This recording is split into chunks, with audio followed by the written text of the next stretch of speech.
In the chaotic final months of the Second World War, humanity unleashed a force of unimaginable destruction. Amidst the global conflict, a single man's story stands as a testament to both the horror of that power and the extraordinary resilience of the human spirit.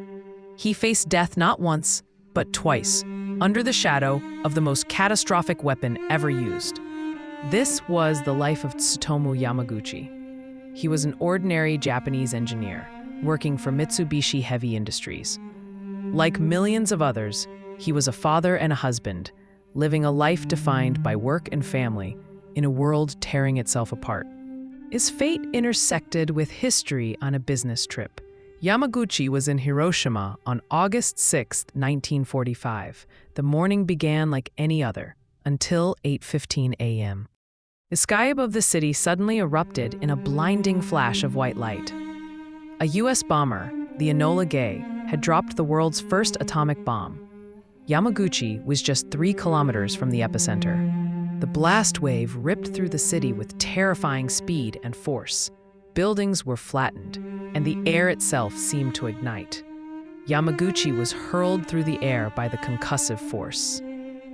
Miraculously, he survived the initial impact, but he was severely injured. His upper body was badly burned, his eardrums were ruptured, and the intense light had temporarily blinded him. Amidst the ruins and the rising mushroom cloud, he somehow found shelter. He spent the night in the devastated city, enduring the pain and the unfolding nightmare, barely clinging to life. Despite his horrific injuries, a powerful instinct drove him. The next day, he made the arduous journey back home. His destination was Nagasaki, where his wife and young son awaited him. He was driven by a desperate need to return to his family and to warn his colleagues at the Mitsubishi office there. He felt an urgent premonition that something terrible might happen again. He arrived back in Nagasaki on August 8th. The city seemed untouched by the distant horror he had just escaped. The next morning, August 9th, he reported to work, injured but determined. He was recounting his terrifying experience in Hiroshima to his boss, describing the blinding flash and the devastating power he had witnessed. As he spoke, the sky outside the window lit up again. It was a chilling, horrifying repetition. The second atomic bomb, Fat Man, had been dropped over Nagasaki. Yamaguchi was again within the blast radius, though this time slightly further away. The sturdy building where he stood offered some crucial protection. Though injured again by the blast and falling debris, Tsutomu Yamaguchi survived the second atomic bombing. He had endured the unimaginable twice. He found his family, who had also survived, though the city around them was now a landscape of death and destruction, mirroring the hell he had just left. His survival was beyond improbable. In the years that followed, Yamaguchi lived a relatively quiet life. He returned to work and raised his family. But the horrors he had witnessed, the twin infernos he had endured, left an indelible mark. The experience fueled a profound transformation within him. He could not remain silent about the destructive potential he had personally faced. He felt compelled to share his story.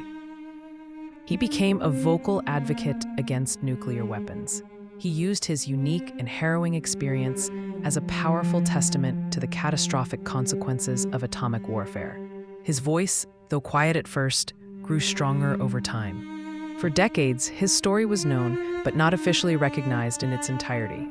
Then, in 2009, the Japanese government officially acknowledged Tsutomu Yamaguchi as a hibakusha, the survivor, of both the Hiroshima and Nagasaki atomic bombings. He remains the only person ever officially recognized as having endured both attacks. He lived a long life, passing away in 2010 at the age of 93. His story is far more than just an incredible tale of survival against impossible odds.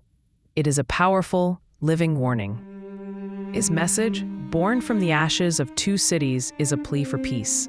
It comes from a man who witnessed humanity's darkest hour, not once, but twice. His legacy serves as a constant, stark reminder of the destructive potential that still exists in the world. It is a call to action for all of us to strive tirelessly for a world free from the horror of nuclear weapons.